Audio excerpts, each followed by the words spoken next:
The Florida Podcast Network, the voice of Florida. This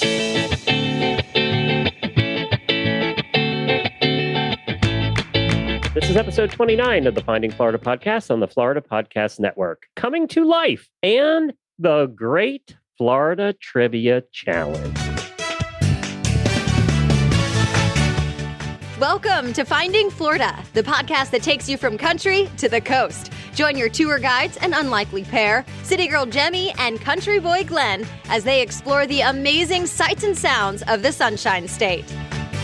On this episode, we present the Florida Trivia Challenge with Jaime playing a very special surprise guest. Wait, I'm the guest? Oh, this is interesting. No, you're playing a very special surprise guest. Okay, all right, I'm buckled in. Let's see where this train takes me. And I have put the trivia questions about Florida together for you. Oh, boy. Shane Whaley from the Tourpreneur Show speaks to us about how tour operators think things are going to go the rest of the year and opening things up and what they've been going through. And we have some fun things to do close to home, all on today's show. We need the sunshine and palm trees of Florida. Florida, when you need it bad, we've got it good. When you need it bad, come to Florida, we need it bad. Well, Jaime, we're starting to see Florida come back to life a little bit. We're starting to see inklings of life. And I know that I've seen more traffic around here. And I took my bike down to the Gulf. I wanted to say this is a fun thing you can do, to the Withlacoochee Bay Trail, which is Wait, I challenge you to say that one more time. Withlacoochee Bay Trail. It comes out every I can time. already predict how hard my brother's going to laugh. Yeah. So you go down there to the Gulf of Mexico, and it's near Crystal River, which you and I were at Crystal River. We did one of our episodes from there. We swam with baby manatees. You swam for hours with manatees. I didn't want to come back. So I took my bike down there. They have this excellent bike trail. It's all paved, about 10 miles long, and it goes from the coast all the way out to the bay through marshlands and stuff. It is so cool. It's a neat ride, and I got to do my bike ride out to there, and it was absolutely beautiful. But what I wanted to say was, it was the first weekend, last weekend, that everything started to open up. There must have been 1,000 boats out on the bay. There were fishermen everywhere. I have never seen so many boats out there. It was a whole Gulf with just a little bit of water. And the fish were going, oh, we got a break. And then all these people showed up. So there is life coming back to I don't know how things are down there, but I actually had a visitor in my home for the first time ever today. Really? I did. Oh. It was a maintenance worker. He came to fix my toilet and my leaky kitchen faucet. But we social distanced while he was here. And then did you wear a mask while he was there? He did. He wore mask, gloves, and shoe covers. And I sprayed fanatically after he was gone. God, we're all so paranoid now. But let's talk a little bit about that, because I have some general news here about opening and about what's happening in Florida. So Universal Orlando, as we're recording this on Thursday, Universal Orlando is presenting to the Orange County Economic Recovery Task Force today their plan for what they're going to do to get reopened. And then in the next couple of days, Disney World and SeaWorld are presenting their plans. It has to be approved by the governor. And I think this is what we're going to see, judging by Shanghai Disney that opened. And I don't know if you watched that video, but it was very interesting. They took us through everything that they're doing there. But one of the things that has happened already is that Universal reopened City Walk, which is their shopping and restaurant section. And then Disney has reopened Disney Springs, and they have put safety measures in. They are checking for fevers. They also are requiring masks. And that is the thing that has caused the most consternation. When you read what are you talking about? I never would have predicted that based on social media. So about half the people on all these posts, and I've been reading all the Disney posts and everything, are just, we're not going to go. If we have to go to Florida in masks, when it's that hot. Well, welcome to our world, first of all. Right? You got to wear a shirt. You got to wear shoes. You got to wear shorts. Like a mask is just a little extra bit. Come on. And, we're never going to convince people that aren't going to wear masks that they should. But I have my own theory about one of the reasons they're doing that. One is liability, obviously. Mm-hmm. Insurance companies saying, look, if you're going to reopen, we got to be safe about this. And the lawyers are having a fit, right? But I also think this, they're only going to be opening at 50% capacity anyway when it first starts. And they know that if they require masks, it's going to keep a certain percentage of the population away that they won't have to turn away. Right. So it's kind of a natural selection. They're going to be unselecting themselves from wanting to come in the first place, which is going to keep the numbers down. And right now, they don't care if they keep the numbers down. They kind of want to keep the numbers down and do it kind of in an artificial way rather than a forced way. So they are going to be doing 50% opening, but we don't know what the 50% is a number of. Is it 50% of the Christmas crowd or is it 50% of the September crowd? It's totally different. And my question is, how are they going to, at the doors, enforce that and deal with the crowds who still, whether it's because of capacity or, just not wanting to wear a mask and still wanting in, whatever it is, how are they going to enforce that and deal with the crowds and all of that stuff? I mean, because we've seen the parking lots and the lines of people, the caravans of families coming into the parks, and it's massive amounts of people. And so if there's like a cutoff, how do you enforce that? Keep people away? What they did in Shanghai when they reopened, the video was excellent. They took you through everything they did. And what they did is they pre-sold tickets and they cut off, you couldn't buy tickets at the gate. Okay. That makes a lot of sense. You had to buy them ahead of time. And the other thing they did is they actually put markers on the ground where you could stand and where you couldn't stand. And it kept people 6 feet apart. That might work in Shanghai. Yeah, that's another good point. But they did it everywhere. The restaurants, the lines for the rides, they had it at such a point. You know how some of the lines of the rides come down one way and then up the next and down? They actually had it blocked off so that no two groups would be standing beside each other. Interesting. Now, can you imagine, though, let's take this out. There's one ride, the one roller coaster at Magic Kingdom. We've never been on, the Mine Train, because I thought you were going to make a joke about me never being. Oh, that's Epcot. I've never been on Space Mountain. I'm too scared. No. Space Mountain's at Magic Kingdom too, but at Mine Train we've never been on because the line's always 90 minutes on a normal day. Can you imagine now? They actually put markers where you have to stand 6 foot away in the line. The line's going to be out the front gate. I was going to say, you were already joking about the lines being out the front gate at the park. And now with this kind of a thing, it's going to be, oh my Lord. Plus, they actually showed they're closing off seats. So nobody's sitting beside each other. In other words, if there's a row here and then another row, that row's empty. And then there's an empty row in between, like on the roller coasters and stuff.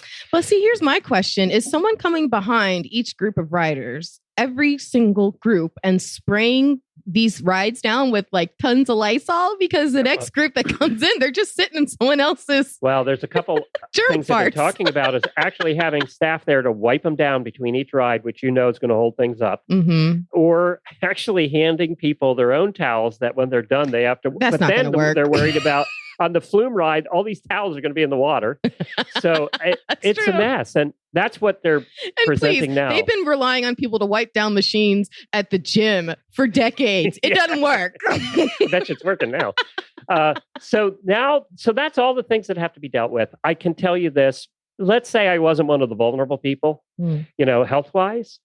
I just sounds like something I wouldn't want to do right now. But yet, there's a lot of people dying to go, and people are posting, "I'll go with the mask." And congratulations to them. Let them be group one. Have at it. I'll let y'all work out the kinks. Another place that's reopening is the Florida Keys on June the 1st. Hotels and other accommodations will be open to tourists. Businesses that are going to be opening up include hotels, motels, vacation rentals, marina, RV parks, timeshares, and all of that. They'll only be allowed to open at 50% capacity. And again, that's a place where you actually have to want to get to because it's so far out there. So, I think a natural selection there, people really want to go are going to go. But otherwise, I think they're not going to get the casual tourists like you and I who are saying, let's just go to Key West for the weekend. I don't know that that's going to happen. One good thing that happened at Key West is while they were closed down, the main street that goes through there with all the bars and stuff, remember, they paved it. Because it hadn't been paved in so long, it was getting really bad. And they said, well, we'll close down. We might as well pave it. It's the only time we're going to be able to do it. But the locals are complaining, but that's our charm. It's beautiful now. And we're going to hear about something from Key West that arrived at your house a little later in the show. One of the cool things that's been happening and that Disney's been doing is they've been issuing on their blog. If you go to the Disney blog, you can look it up. You'll find it. They've been putting out recipes that they've never done before for some of their famous dishes. Ooh. And the one I want to try, and I've had this, and I get it every time I go there, is at the 50s Primetime Cafe. which you're going to find. The 50s Primetime Cafe is in the studios. And I always get the pot roast. And their pot roast is unbelievable. And I can't wait to make this recipe. They put their recipe out there. The other recipes that they put out that will excite a lot of people is the Mickey-shaped ice cream. They told you how to make it with very few ingredients. Everybody gets the Mickey-shaped ice cream bars. Mickey-shaped Rice Krispie treats, Dole Whip. They, for the first time ever, put the Dole Whip recipe out. And then the kids' favorite, everybody this kid goes to Disney gets this, is the Disney's grilled 3-cheese sandwich. So that they put that out there and actually disclosed what cheeses they use. So I have a really dumb question. Yeah. Is pot roast pork or beef? Beef pot roast. Because I was about to make a joke about you loving your beef because we know you love burgers, you love that. But I was like, am I going to make a dumb joke because it's pork? And it's definitely beef. I love pork too, but it's definitely beef. The other thing too around the state that has been happening that's kind of cool is a lot of the museums that we visited in all our travels. By the way, I'm really getting itchy to go back out and travel again. This is the longest we have gone in 2 years. Should I think that is because it's a reflection of me and the joy you have traveling with me? Or is it just you want to get out of the house because you're I'm going to appease you and say it's you and get out of the house. So I'm going to say it's both. Smart man. That helps. Whatever works. But museums all over the state are putting out virtual tours. And one of them is that one we haven't been to yet because we haven't gotten there yet is St. Petersburg, Florida. And that's the Salvador Dalí Museum. And I did take it. I did the tour. It's so cool the way they did it. So many of his paintings as posters in my college dorm. Yeah, I knew you did. Actually, I did know that. So it has the largest collection of Dalí works outside of Europe. So when we get to St. Petersburg, we're definitely going to have to check that out. Because I knew you did like that. Sounds lots of fun. Yep. And a lot of museums around the state, you can Google them. They probably have a digital tour, and they've been working overtime to make that happen. And by the way, it looks immaculately clean. They've had a lot of time to clean the museums now, too. So speaking of opening up, that seems to be the theme of our show today because we all want to get out of the house, is we have a special guest coming to us. I've met him at a conference years ago, and we've been friends ever since. His name is Whaley.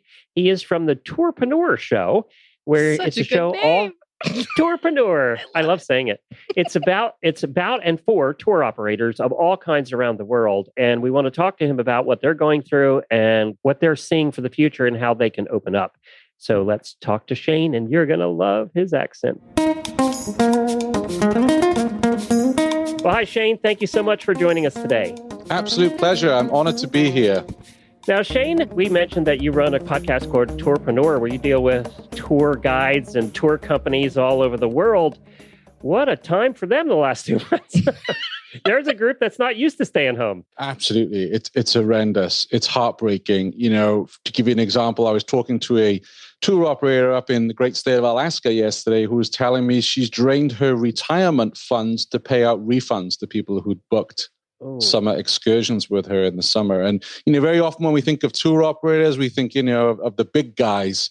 But the vast majority of tour operators out there are actually really small, you know, one man or woman bands or just a couple of guides. And when you hear stories like that, it's truly, I mean, it's heartbreaking across the board. But for someone to drain their retirement funds, to pay out refunds, you know, this isn't for marketing or whatever else. This is because she felt it was the right thing to do for the customers who'd booked with her.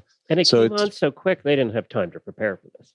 No, actually, I was at my local airport. I was flying to Berlin, Germany for one of the biggest trade events for the tours and activity industry. And I was at the gate when word came through, canceled. So I'm at the gate at the airport here in Vermont. And I'm like, do I get on the flight? Do I not get on the flight? If I get on the flight, what happens? I try to get back. Yeah, you know, and it was tricky because we all want to be good citizens. And I'm like, yeah, I don't want to go over there and come back and be the first person to bring it back to Vermont. But then I'm like, I have, you know, a week in Germany booked, a week in London, and I haven't been to Europe in a while. And it was that dilemma of what's the right thing to do here.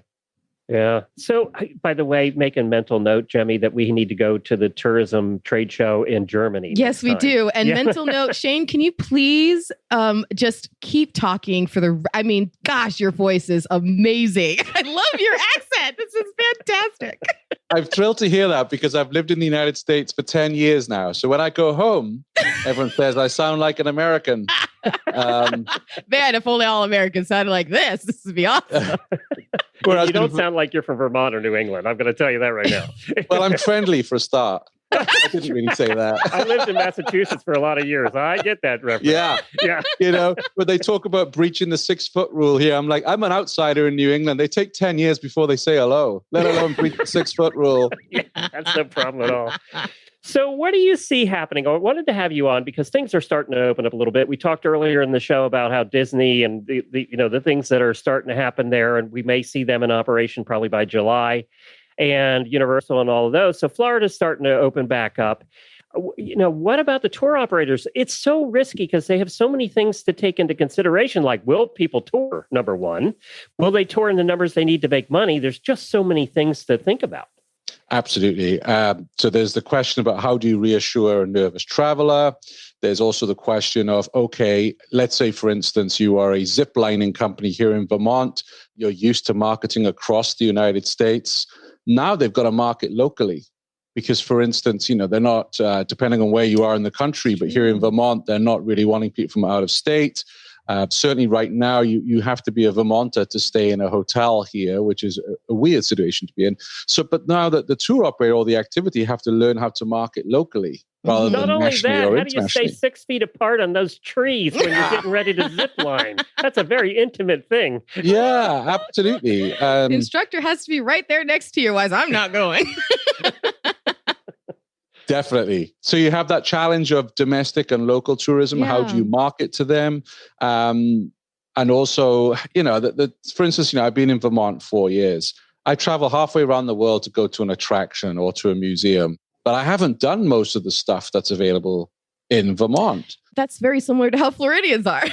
Yeah. So now all those Florida, tour operators are going to say, okay, how do we get locals to come on our tours and activities? Because it's one of those things that, to be honest, I'm quite embarrassed to say this. I've worked in travel for over 2 decades and I lived in San Francisco for a couple of years and I didn't go to Alcatraz once. Oh my goodness. The reason for that was... Is that why they kicked you out? Yeah, that and the accent, both of them together were too much.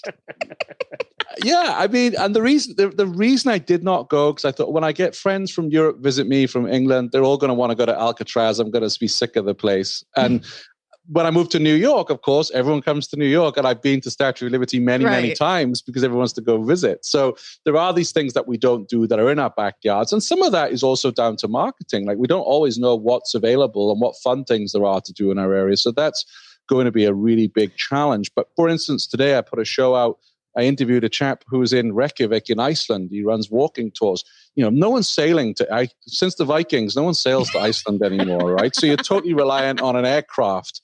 So, the whole tourism industry is, we're reliant on Iceland Air flying here again, being allowed to fly here before we can get any business. So at least in the US, we have this opportunity where we can market locally and people can drive. And I really do feel this is going to be the year of the road trip. Yeah. I think people are going to get in their cars. The 1950s all over again. I really think it is. It's interesting. You're right, because so in Florida and certainly with this show and certainly with the network as a whole, a lot of what we do has been fairly balanced between trying to get more people to visit our state and trying to get the people who live here to just do more of the stuff that's in our backyards already.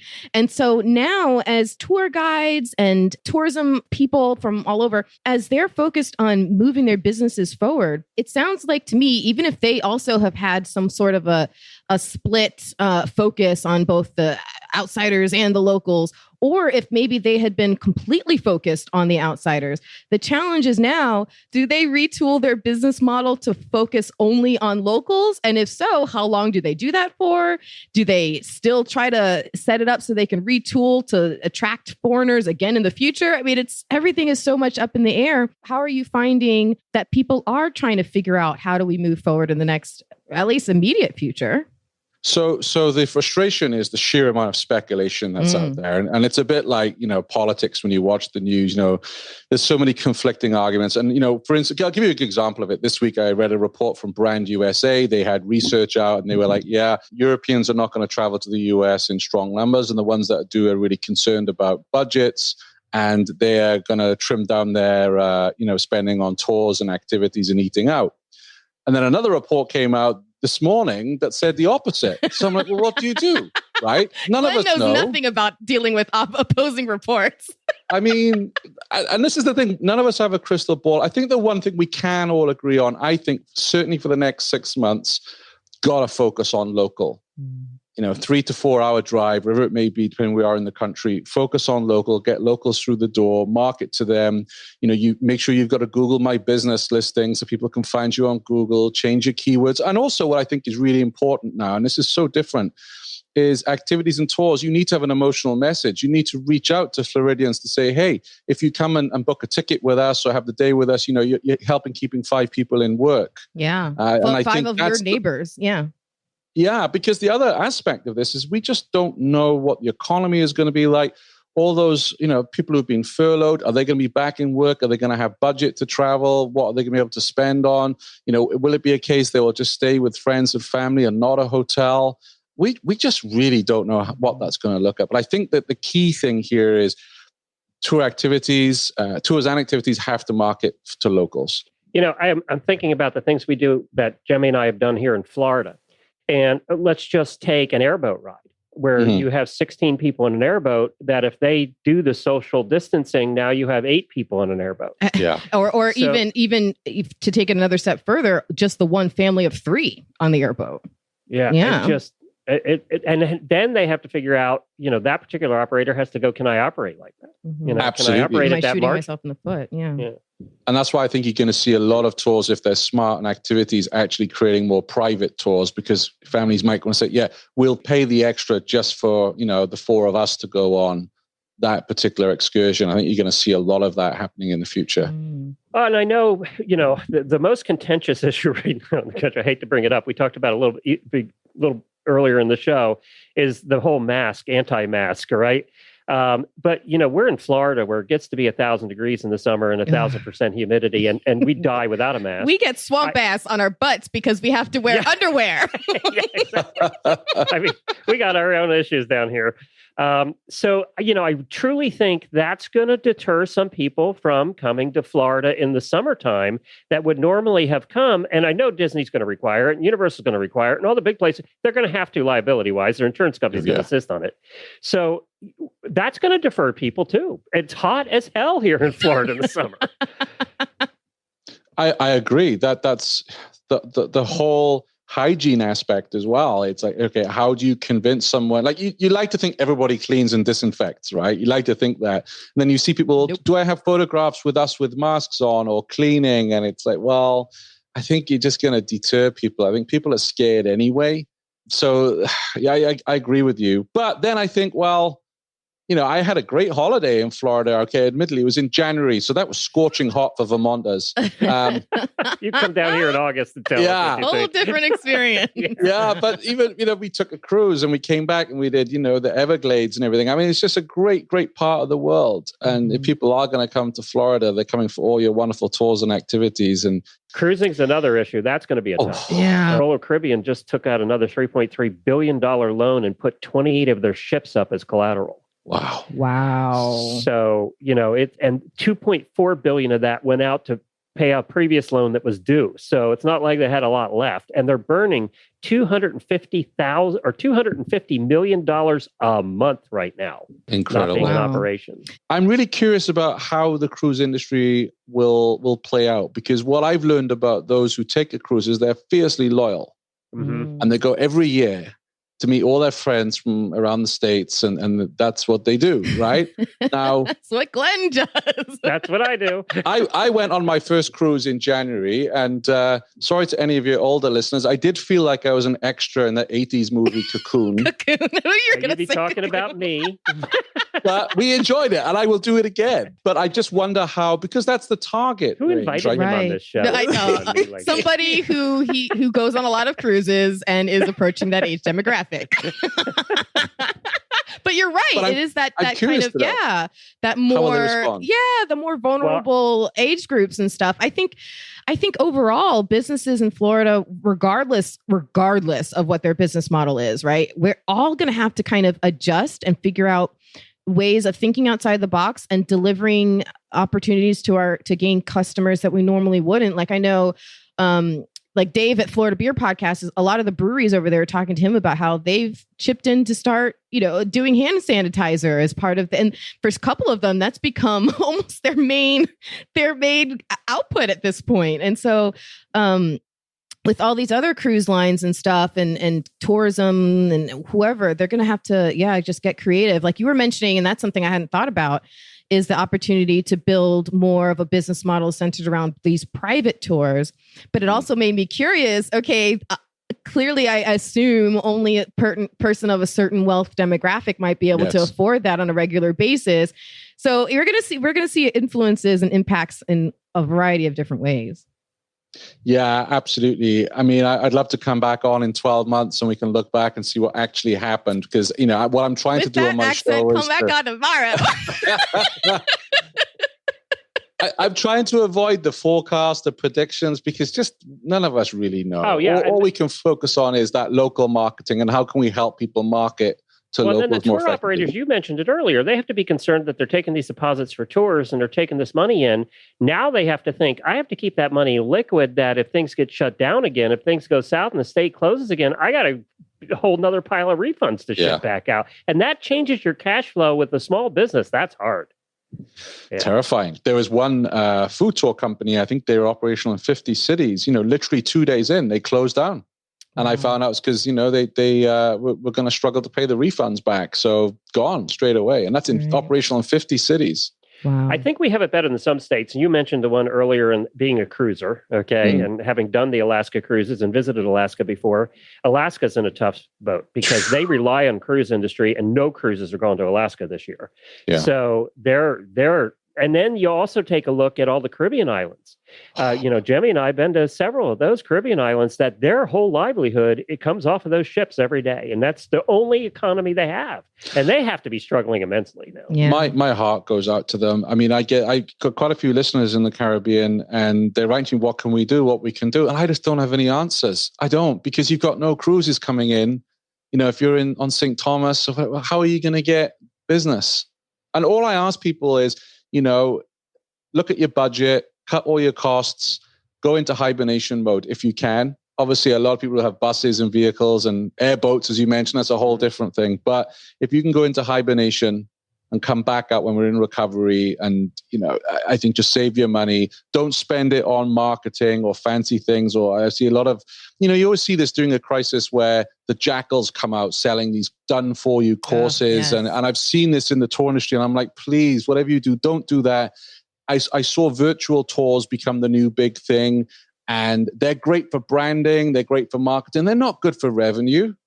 No. Because nothing will ever, I've done two now. I've gone to Pompeii in Italy with one and I did a changing of the guard, and I enjoyed it. But I'm like, well, it wasn't really much different from a travel documentary. Mm-hmm. Yeah, which you can get for free on YouTube. Right. Absolutely. Yeah. Right. And you're not investing a lot of time in the local economy over there by going out to dinners and doing all the other things that you would normally be doing on that kind of a tour like that. So the impact overall is much lessened. Plus, I imagine that tour companies, they have all these contracts with people who are the restaurant that they bring the tour to, or the after hours place they bring the tour to, et cetera. And so all of that is just breaking down. And I think one thing I've seen a lot of people doing is, like you're talking about, not stopping things altogether, but maybe putting them on hibernation. And then even if that means you have to completely focus on something else for a while just to get it through, picking up one of those essential jobs that are out there that are popping up, whatever you have to do, like keep your actual normal dream alive somehow, but, just figure out a way to retool for the meantime. And, we will come out of this. We had a lady on the show this week. Great story. It was great to have a success story because it's been a while. She's up in Milwaukee food tours, and she went through that 2 weeks of shock when this hit. Now what she does is she's gone to some of the vendors on her food tours and she's put some of their items into a box, a really nice box. She's got a Taste of Wisconsin box. She had a Cinco de Mayo. She had a Mother's Day box. She's making profit. She's able to keep herself. She delivers them out to people? That's great. Locally, and now she delivers them nationwide. Oh, that's and a great idea. And the cool thing about it, she said, I'm making profits. My tour guides are now delivery people in the local area, or they help me box up. And I was listening. I was listening to your last episode with Kermit from Key West. You love about his him. pies, right? And I was like, wow, if I've been in there and I've had a pie and I really enjoyed it, then I want to help that person out and I want to go and buy the pie. By And the that's the same way, thing. my Yeah. brother bought me a pie and had it sent from Key West for Mother's Day. So this is extraordinarily Nice. appropriate. And he may or may not have called my co-host to double check that he was doing a good thing. And he heard about it on this show, actually. So, But I have a question to ask you, right? Because Yeah. I looked into it. I've had key lime pie, but I'm not sure if it's the key lime pie, right? So maybe I've never had a proper one. He's but the key lime pie with real key lime juice. $39 for a pie and then $50 shipping on top. I'm like, that's some pie at Let me 94 tell bucks you. a pop. It's worth it. I savored every bite. my parents would pay that to have lobster shipped from Maine. So There you go. We each have our own thing. Shane, what's the website? Where can people hear your show? At tourpreneur.com. So it's like entrepreneur, but tourpreneur.com. And it's usually a little livelier than more positive than our conversation today, where things are opening up. So it's gonna go one of two ways. We're gonna see which way it goes, and we're gonna know in 2 months, right? So yeah. I think we all just have to pray, keep our fingers crossed that when things open up, we're not hit with this second wave. I was just reading about a Ford car plant up in Michigan that's reopened. Now they've had 3 COVID cases. And to be honest with you, that's the nightmare here. If we open things back up and then the infections go up again. So I'm sorry to end on a negative note, but, that's why we have to be conservative with opening up. It's killing our businesses. It's awful. We all want to go back to normal, but it's got to be gradual. I'm going to end on a positive. The quote unquote cure that they found in California is going to animal testing right now. And that'll be human testing shortly. And the vaccines are doing very well in human testing. So that's, hopefully in a couple of months we have. Mama is cooped up. And Mama gets grouchy when she's cooped up. Oh, do I ever? I'm telling you, I feel sorry for all those families in those small Manhattan apartments. I used to live in one, Yeah. I have a farm. I'm happy. I got horses. You have a farm and no kids, Glenn. Shut up. Thank you, Shane. Thank you. Take care. Flintstone Media has been the digital bedrock of several Florida brands and businesses. Serving as a highly resourceful podcast production house, work with a leader in Florida's podcasting industry and add a podcast to your brand's content offerings. From setup through recording and distribution, Jaime will lend her experience producing over 500 episodes and make the process of creating your show simple and easy for you. Visit flintstonemedia.com for podcast samples. That's flintstonemedia.com. Well, coming up next, I have a very special surprise for Jaime. And I got to put the show together today, which meant I could do whatever I wanted. Let me tell you, it's only because, Glenn, you're smart. You knew to wait till I was at like the most critically busiest time in my life where all these things are bubbling up business-wise. And you said, hey, let me put the show together this week. And I said, okay, with zero resistance. You were smart. So now I'm in for it. Let's see what you plan. We are going to do the first ever Finding Florida Great Florida Trivia Challenge. And your competitor is going to arrive shortly, and I have not told her who it is. So our guest is here, Jaime, and let me bring him on so you can see who you're playing the Great Florida Trivia Challenge against. And what? This guy? This guy. All right. First of all, talk about stacking the deck against me. Good Lord. Just tell the people who we brought. Jonathan Oakes is here from Trivial Warfare, one of the most popular trivia shows in the world. In other words, Jemmy's going to lose. He's in the Trivia Hall of Fame. And this is the point where I get to Jaime Jeopardy, back for everything he's ever done. You have your name in a board game. This is not fair. This is not fair. And yet, I've probably lost more games of trivia than anybody else in the Hall of Fame. Because you've played more games of trivia than anybody else in the Hall of Fame. Well, okay, you know what? I can't argue with that. That's really good logic. Jonathan Oakes is here. Thank you so much for joining us on the show today and playing a little Florida trivia. Now, it's ironic, and well, Jonathan is almost from Florida. He's Almost. in Jacksonville, which kind of we consider part of Georgia. Yeah, we consider Those it of part of us in Florida southern only Florida. when they're being good. We're the country part of Florida. Yes, and we hope to get there someday. And when quarantines are over, one of our stops this year was going to be Jacksonville, and one of our stops was going to be your place to sit in live on a Trivial Warfare show. Oh, that'll be so much fun. That was our goal. If we ever can actually visit each other again, we'll do that. You guys can be on my team. As You long can as they're sit all at the Florida table. questions or horse questions, we're good. If it ends up involving plexiglass between us, so be it. Yeah. Jonathan, so this is the way we're playing it. Jemmy, Yes. you are competing against each other. I have 10 questions. You're each going to get 5. You have the opportunity. I don't know how Jonathan plays his show. It's been so long, I don't remember. So we're going to play with my rules. Sure. So I will ask you the question. You have a chance to answer. Your opponent has the chance to steal if you screw it up. Okay? Okay. So that's how we're playing. Are you ready? And I think we should go. Should we do ladies first, Jonathan? Oh, Should we? absolutely. Yes. All right. Good. All right. I said that so I don't get in trouble later. Yep. I just like the idea that I get to steal from a lady. Goodness gracious. Yeah, he's merciless. He doesn't care who's playing. Oh boy. He does pub trivia. That's just ruthless there. Yeah. I All have a right. beer, by the way. If only I could throw it at you when the time is appropriate. I wish you could throw it at me. That'd be amazing. I feel like I'm beerless right now. Here we go. First question, Jemmy. Yes. TripAdvisor looked at millions of reviews from members of the world's largest travel site to see what states had the most reviews, the best reviews, and the highest number of barbecue joints, which we have attended a few around this state in our travels. How many, it's a multiple choice, how many of the top 10 barbecue spots in the country were in Florida? None, 1, 3, or 6? Ooh, that's a good one because there's heavy competition around the country. I can think of Mississippi, I can think of Texas. But my mouth is already salivating thinking of a couple of spots. So I'm going to say 3. Ding, ding, ding, ding, Yay! ding. Well Whoa. done. That's how I roll. Bread roll with some brisket. I'm shocked by that.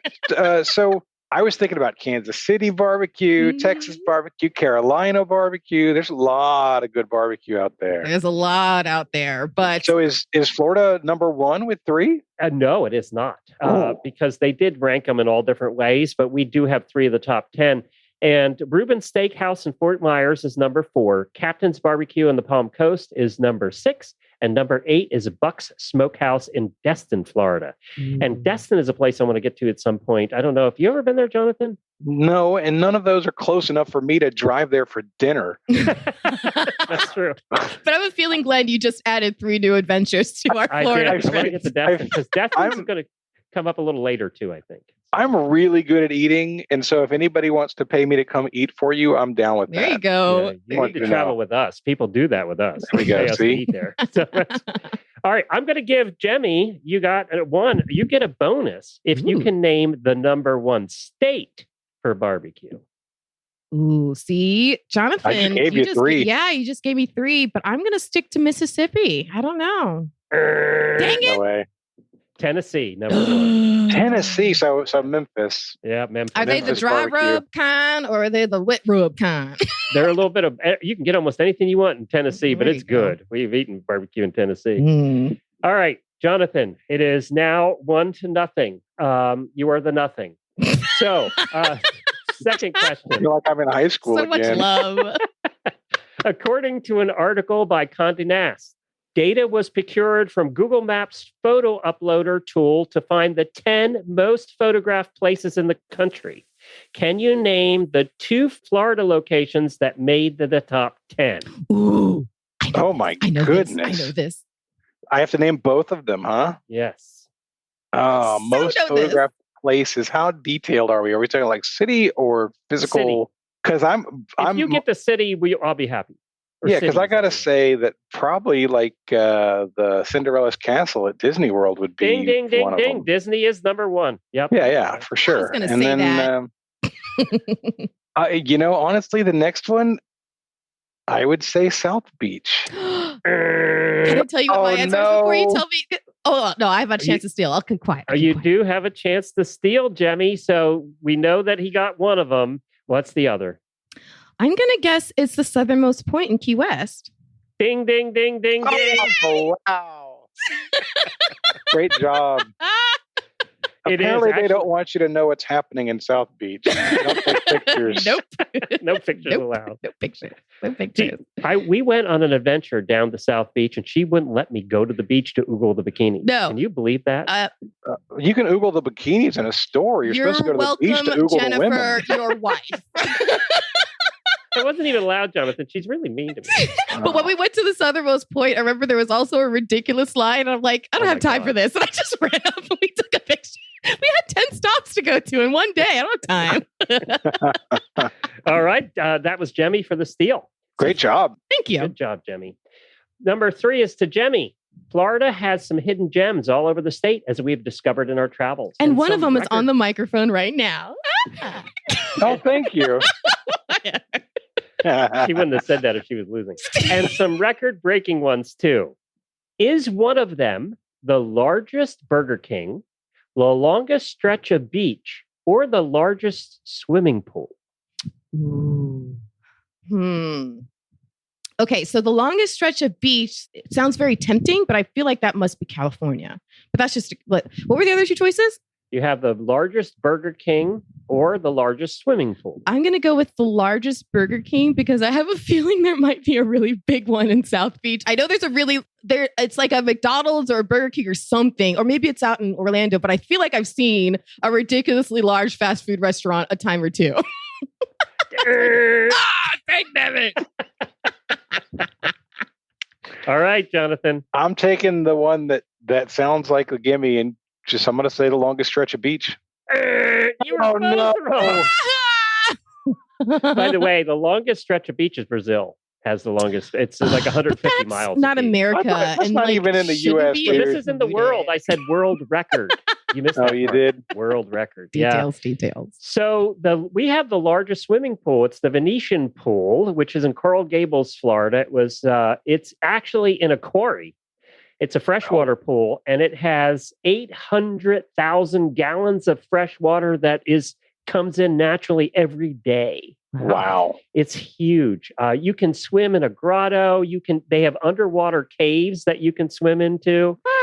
We need to go here. We haven't been to this one either. It's on the National Register of Historic Places in 1981. You thought you almost lost me at Crystal River. What about this thing? An underwater cave? Come on. I've got a bonus question for you, Glenn. Okay. Burger King was founded, first Burger King in which Florida city? Ooh. I'm gonna go with Pensacola. Jimmy? I'm going to be completely random and say Wiki Wachi. It's the city that I'm sitting in right here. Oh, really? Jacksonville? Burger King was founded in Jacksonville. I didn't know that. Wow. Interesting. So if I hadn't said Burger King is my guess, would that have been your guess? I probably would have guessed it. We have a 2-story tall Burger King down the road here. It's a pretty big Burger King. The largest, Jemmy, the one you were thinking about, we have passed it 100 times on our adventures. It is the largest McDonald's in the country. It's in Orlando. Oh. Yeah. Damn it, I McDonald's. did that because I knew she would remember that big fast food place. You know and I what, was hoping Glenn? she would Next put it question. together. All right. So it's still 2-0. Jonathan, you're up.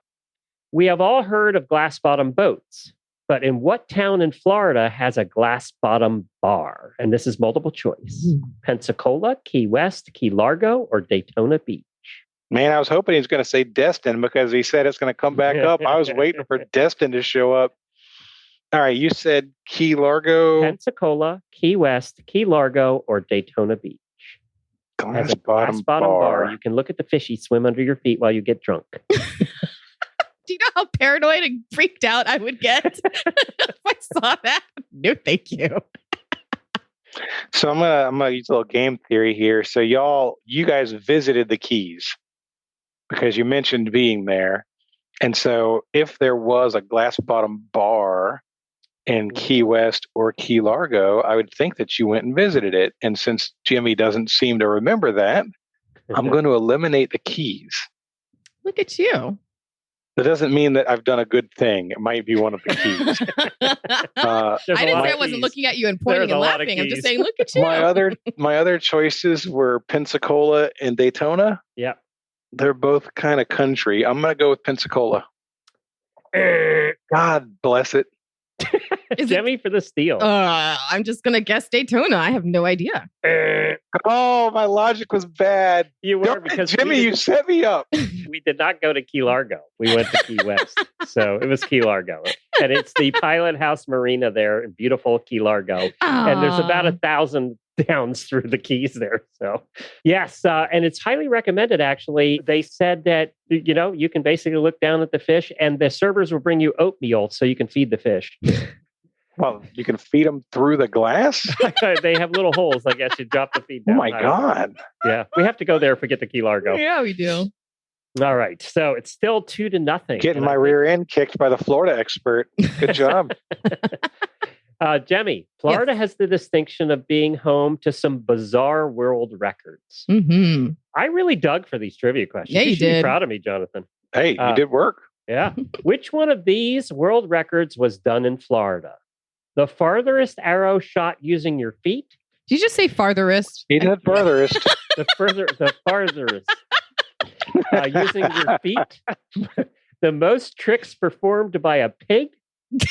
Or the most cherry stems knotted in 3 minutes? Well, I have to guess the cherry stem knotted one because I've seen you knot a cherry stem and I'm inspired by your work, my friend. I'm Ding, gonna ding, ding. You got on. that one. Come on. This is rigged. I'm not the world record holder. Al Glenicki of Gulf Breeze knows his way around a cherry stem because with his tongue, he tied 39 cherry stems in 3 minutes to set a Wow. world record, and then set a record for the most cherry stems tied in 1 minute at 14. Wow. But how many can he untie? Hmm? That's the real It's a trick. different record. By the way, Florida also, for future trivia questions, Florida also has the longest marathon playing badminton, the largest gathering of people dressed as scientists, the largest collection of flamingo-related items. Big surprise there. The fastest mile ran while hula hooping, Of course. and the largest gathering of people dressed as Ninja Turtles. So we can be Wow. proud of our state. I may Did have the been to that Ninja last Turtles- one. I was at a movie premiere for one of the Ninja Turtles movies, and some of those fans are crazy. So I may have been there. I wonder if they doubled up the awards or the record and literally had the Ninja Turtles wear lab coats. There you go. That way you Yeah. set both at the same time. Hey, Yeah. now While you're talking. doing cherry stems with their tongues. I mean, I'm still back on the cherry stems. You could set that record by being like his wife untying them with your mouth after he ties them with his mouth. It's All like, right, here, we're give me moving that. on now because Jonathan's getting weird on us. So Someone's up been next? confined a little too Jonathan's long. up next. Jonathan, do you play golf? Very poorly, so not often. Yeah, me too. Florida has more golf courses than any other state. How many does it have? Multiple choice. God. 550, 1,200, or 1,425? I'll take the biggest number. It God is bless not it. your day here. Jonathan! Hey, man. Hey, these this isn't the stuff I study. What do you want? This is one for the books, my friend. All right, Jemmy, we have 550 or 1,200. Well, I'm just going to do opposite logic. 550. I don't think it's way too low, but yeah. Okay, It was I'm a going to high offer you number. both a chance to get the next one. Use your name as the buzzer. Ooh. Either one of you can Ooh. buzzer in. Use your name as the buzzer. I'm ready to fight you, Jonathan. I got this. What city is the World Golf Hall of Fame? Jonathan. Jonathan. No, I St. got it. Augustine. St. Augustine is correct. Oh, good, because that's not what I was going to guess. I was going to say Palm Beach Gardens. I knew Jonathan would get that. I one 'cause worked at the he lives PGA up there. for like 3 minutes long when I was maybe 18. So I thought All right, maybe- we have a couple more questions. This one comes next to Jemmy, right? I don't know. I think so. Yes. Which of the following products is Florida not number one in producing in the Hmm. United States? Okay. So this is the double negative that I always hated in those tests you had to take to go to college. We're not number one in tomatoes, grapefruit, snap beans, broccoli, or oranges. Oh, come on. Quite the list. You know what? Well, I I'm gave just it to gonna I'm you. just gonna be a rebel and I'm gonna go with the least likely answer and just say oranges. Screw it, why not? Jonathan, chance to steal. Do you want the list again? Tomatoes, grapefruit, snap beans, or broccoli? We're not number one. We're not number one in broccoli. Ding, ding, ding, ding, ding, ding. That's correct. We are not Jonathan number one in makes the broccoli. I board. think it's California, actually. It's number one in broccoli. But I didn't know we were number one in snap beans. Shoot, I didn't know we were number one in anything. That's except exactly what I was citrus. gonna say. Lemons, limes, grapefruits. I'm down with that. Jonathan's catching up. It's now 3-2. Nope, won't be for long. Jemmy, Mhm. Florida's known for its state and national parks and wetlands, which we have been to quite a few of. Mhm. The Everglades, for example, is the largest at 1.2 million acres. But what is the site of America's first national wildlife refuge? Oh, this is not multiple choice. And it's a Florida park. Florida Park. They're They're getting tougher as we go. What's that place called where it's next to Crystal Rivers? It's the Daughters something. I don't know. All right, Crystal River, because it's on my mind. Any idea, Jonathan? I'm gonna guess the Swanee River. Oh, that's a good guess. That was a good guess, actually, but it's wrong. All right. So actually, it's right up the street from Jemmy on the coast. It's Pelican Island. Oh, that I'm sounds not aware lovely. of Pelican Island. Neither am I, but it sounds lovely. Yeah, you should get out more often, know. Jemmy. You could do a drive-through. That's and right, Stay that's safe from right. quarantine. By the way, driving in Florida is a really great thing to do while you're stuck, like in quarantine. You can go see some really cool stuff without getting out of your car. That is very true. Some True. great lighthouses, ocean The traffic fronts. hasn't been a nightmare either. So. Right. That's true. All right, two more questions. We're back to Jonathan. What Florida town is known as the fern capital of the world? That's FERN, capital of the world. Oh, I don't get multiple Doesn't choice. sound like anywhere I Holy wanna go. crap. I told you it's getting harder. The fern capital of the world, a Florida town. 85% of all floral ferns sold in the United States are grown here. 85%. Holy moly. It's an $80 Wow. million business. I'm going to guess Destin. I really threw you with the Destin thing. No, it is not Destin. It was as good a guess as any, to be honest with you. Now that I'm looking, I actually think I threw the Destin thing out. So You son of a gun. I've played on your show before. I know how it works. I threw it out. Jemmy, Oh, for the steal? Oh, goodness. I'm just going to say, because I really have zero idea whatsoever. I'm trying to think of Central Florida. You know what? I'm going to say Ocala just for the fun of it. Is it I Ocala? almost said Ocala. you're almost there too. It's on the other side of the Ocala National Forest. It's a town called Pearson. Oh. And they actually raise Okay, in Pearson, see, not Florida, fair. 85%. You need multiple choice when the answer is something that neither one of us has ever heard of. 6,200 acres of ferns. Golly. There you go. All right, Jemmy, this is it. If you don't get this, he can steal for a tie. No, it's not happening. This is multiple choice. I'm being nice on the last one. What is Florida's state bird? The flamingo, the spoonbill, the cardinal, or the northern mockingbird? So I don't believe it's the flamingo, as much as that would seem appropriate. Yeah. I'm going to say, I'm going to say the mockingbird. I don't know. Ding, ding, ding. You're right. It's the northern Cue mockingbird. the Rocky music. Dun-dun, dun. That was incredible. Glenn, you are bad Can we luck just for know- me in Can we trivia, just know dude. for the record, I pulled all my right answers literally out my butt. Like I know none of that. We have a word for that on my show. What is Oh. it? It's called pulling a Jonathan. Well, I pulled a Jonathan today. I have been known to get lucky at trivia a time or two. It's phenomenal. Today, unfortunately, was not one of those days. No, Aw. somebody did it to me. Poor He is Jonathan. never going to let me near one of his shows again. Oh my God, you are like a brain A dampening system. kryptonite. We love you, Jonathan. Where can people listen to your show? You can find us at trivialwarfare.com. Actually, we have 4 different game shows. We have Trivial Warfare. We have Trivial Warfare Blitz. Blitz is a short form 10 to 15 minute game with rapid fire questions. We have a game called Foreplay. Everybody wants to be the champion of Foreplay. Heck yeah. That's FOUR. From what I've heard that Glenn can do with a cherry stem, I mean, carry on. Foreplay is a game of connections. It's a game where one thing always leads to another. Interesting. And last but not least, we have a game called Things That Are Blank that is very similar. It's like if you took the $100,000 pyramid and smashed it together with a game of Taboo, that's what Things That Are Blank are. They're all great. They're all fun. We have different hosts. We do a lot of different stuff. I got to try Things That Are Blank.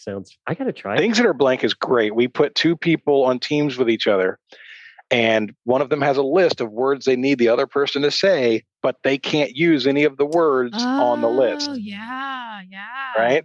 They can say anything they want, So it except is like what's on the that list. pyramid. It's like the pyramid, and it's like Taboo. Yeah, interesting. Let me tell It's you, a lot of I'm fun. I'm feeling myself now that I've won against you, Jonathan. So I'd love to come on and try to see if I can get a winning streak going. Oh my God, you're dangerous. You're dangerous. I know, right? Careful what you wish for, Jaime. Well, when we come up to Jacksonville, when we finally are allowed out of the house and come up and do Jacksonville, we would love to sit in on a show with you. That'd be fun. Absolutely. You are 100% We don't even have invited. to play. We just want to watch or just be there to. No, hey, if you're in the room, you're gonna play. I got room for 4. We can make that happen. So All right, let me well, ask you a definitely. quick question. If people want to find your self mohawk tutorial, where do they go? You know what? I did post. If you go to @Trivial Warfare on TikTok, one of the very first videos I No way, did you was really a little. did? Yeah, I have like a 1-minute montage of me doing the hair. Just kidding. Oh my God, that's great. No, it's out there for sure. Anything you do in your life is potential content. That's true. That's true. Well, it looks phenomenal. Thanks, Thank Jonathan. you. Trivial Warfare is where you can find him and all those other shows too. Well, thanks for coming along with us once again as we continue finding Florida, even in the midst of this outbreak, this confinement. But we're getting out there little by little, and we're doing everything that we can to keep the information accurate, our spirits up. So we're going to be continuing to share all the content that we've been sharing across our shows to help us get through this time. We're going to try to make it more informational and lighter and fun as we just keep trekking along here. So be sure to check out all of our shows, but also check out our Facebook group, FPN Insiders. That's where you can connect with us and get to know us all the time. And it's on Facebook. So head over there and check us out and hang out with us. But also head to floridapodcastnetwork.com/coronavirus. That's where you're going to find all of the resources and information that are local to you to continue to help you through all of this stuff. And if you know of any cool news, especially of the travel and fun, whatever that's going on in Florida right now, and something maybe helping light our moods, or maybe you got out and actually got to do something, let us know. We'll have you on the show. I'm still peeking out through my window, so please share your fun with us. Email Jaime at JAIME@FloridaPodcastNetwork.com. And even with social distancing that some of us are still trying to adhere to as best we can, you can still hang out with us on social media. Just search for Find FL Podcast. And here's to your next Florida adventure, whether it be on the couch or out the door.